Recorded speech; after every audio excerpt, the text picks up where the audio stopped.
When Geddy Lee talks about playing without Neil Peart, it's not just a musical discussion. It's a conversation about loss, legacy, and the fragile balance between honoring the past and facing the future. For Rush fans, the thought of hearing those iconic songs performed without Peart behind the drum kit feels almost unimaginable. After all, Neil Peart wasn't just Rush's drummer. He was its rhythmic architect, its poet, and its spiritual backbone. His death in January 2020 left a hole not only in the band's history, but also in the heart of rock music itself. And for Geddy Lee, stepping onto a stage without the man who defined Rush's sound for more than 4 decades has been a journey filled with emotion, fear, and revelation. In recent interviews, Geddy Lee has finally opened up in remarkable detail about what it's like to perform Rush's music without Peart. His words have shocked fans, not because of scandal or controversy, but because of the sheer honesty behind them. Lee admits that continuing to play those songs built with Peart's lyrical vision and percussive genius, feels at times like walking on sacred ground. For years, both he and guitarist Alex Lifeson had quietly resisted the idea of performing under the Rush name again. They said the chapter was closed. Peart's decision to retire from touring in 2015 was final, and his passing 5 years later sealed it. But as time passed, Lee began to feel an urge not to replace Neil, but to reconnect with the music that shaped his life. Lee revealed that when he and Lifeson finally began playing again in rehearsal rooms, it was both exhilarating and deeply painful. Every note carried memories of the friend they'd lost. What startled him most was how different everything felt without Peart's presence. The music itself was the same bass lines, the same soaring melodies, the same guitar parts, yet the energy in the room had changed completely. It wasn't simply a matter of a new drummer hitting the right beats. It was about the invisible chemistry that had always existed between the three of them. That chemistry, Lee explained, can't be replicated, no matter how technically brilliant another drummer might be. In one interview, Lee spoke about the experience of working with a new drummer who had the daunting task of stepping into Peart's musical space. He explained that she had to really try to get into Neil's headspace. That phrase alone rippled through the rock community. It wasn't about copying Peart's parts or matching his precision. It was about understanding the intention behind every note. Peart's drumming wasn't simply a display of technical mastery. It was emotional storytelling through rhythm. Each fill, each roll, and each subtle cymbal accent carried meaning. For someone else to play those parts authentically, Lee said, they would have to understand not only the technique, but also the mindset that created them.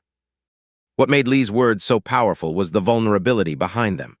Fans have always seen him as a stoic perfectionist, the bass virtuoso with unshakable focus and unmatched musical discipline. But when he described the first time he played Tom Sawyer or YYZ without Peart, there was a tremor in his voice. He said it felt as though something fundamental was missing, not just the sound of Peart's drumming, but his presence, his energy, his silent communication during each performance. For decades, Rush concerts had been a three-way conversation between bass, guitar, and drums. Each instrument spoke its own language, yet all three blended seamlessly. Now, that triangle had been broken, and Lee had to relearn how to communicate musically in a different way.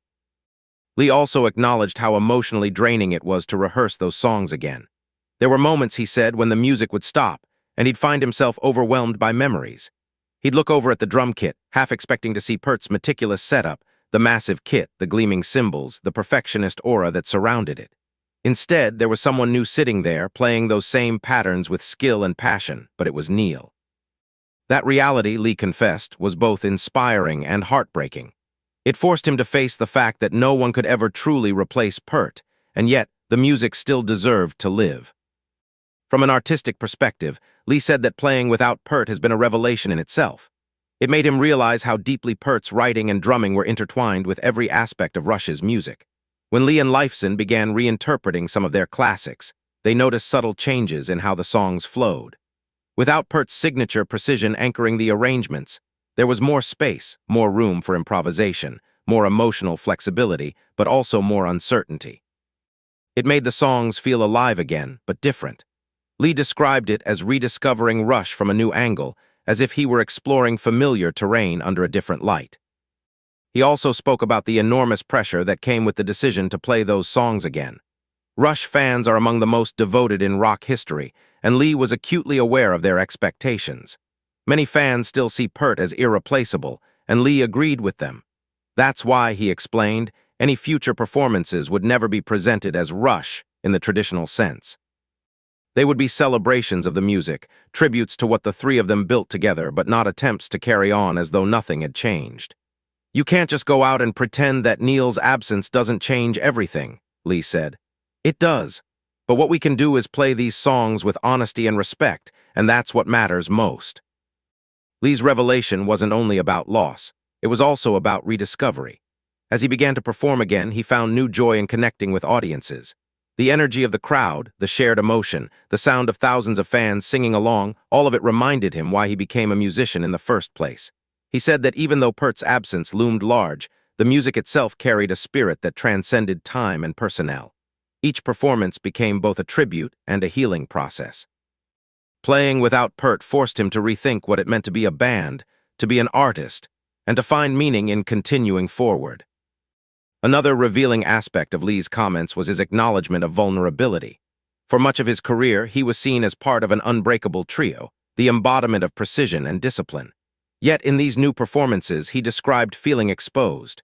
Without Peart's rhythmic certainty behind him, he had to rely more on instinct. It was, he said, both terrifying and liberating. It reminded him of the early days of Rush, when nothing was guaranteed and every performance was a test of courage. That sense of danger, of not knowing exactly how things would unfold, reignited a spark that had long been buried under decades of routine perfectionism. Lee's honesty also extended to his discussions about Peart's personal struggles. He reflected on how Neil had chosen to keep his illness private, even from many close friends, because he wanted to avoid pity or public intrusion.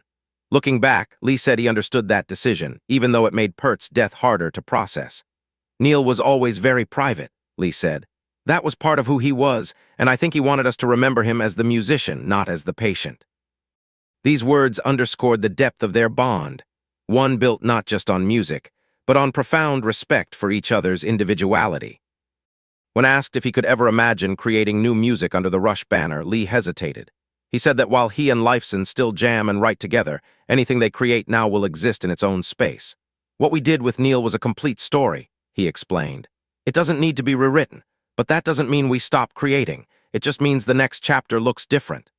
This comment resonated with fans who had long wondered whether Rush might one day return. Lee's answer was clear but heartfelt. Rush, as it was, is over, but the spirit of that music will continue to echo in everything he and Lifeson do. The most shocking part of Geddy Lee's reveal wasn't that he plans to keep playing without Peart. It was the depth of his self-reflection and honesty about what that means. He didn't hide behind cliches or easy answers. Instead, he openly discussed how difficult it has been to move forward while carrying the weight of such an immense legacy.